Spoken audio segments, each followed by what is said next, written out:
While we may be dealing with storms here in Utah, none of it compares to this. Rain this week has flooded Houston and several other cities in Texas, and so far the storms have left at least 13 dead and the state's governor declaring 37 counties as disaster areas. Rushing water sent cars floating down roads. Stranded motorists had to climb onto their car roofs to escape the current while waiting to be rescued.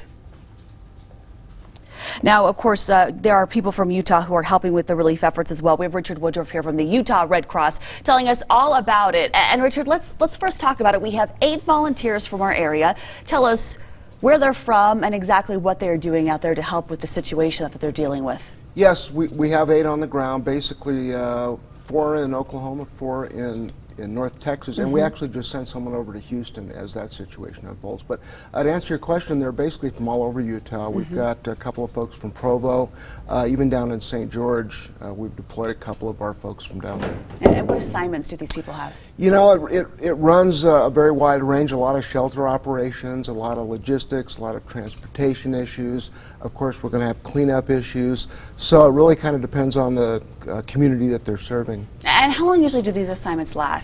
Are they giving up weeks at a time, or how long will they be out and about helping? It's initially 2 weeks, and we find that that's an optimal time that we will then rotate people in to replace them and refresh them.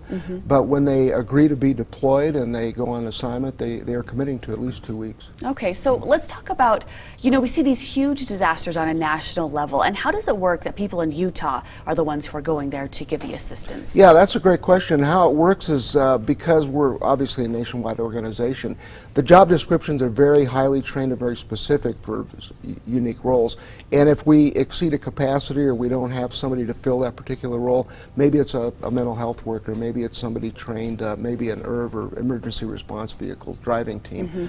They will reach out in adjacent areas until they find those people that they can slot those positions with.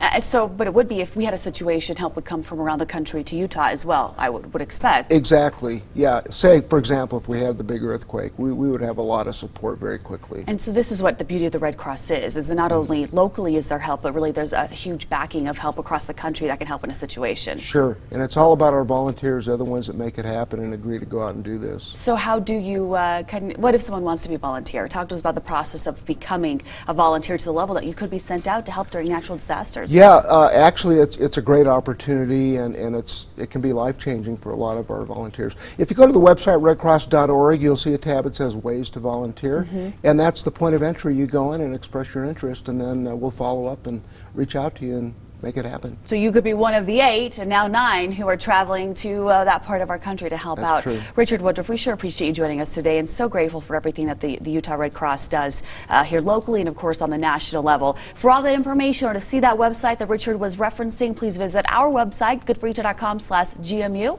and we'll see you next Wednesday. Thank you. Fantastic. Brian, over to you.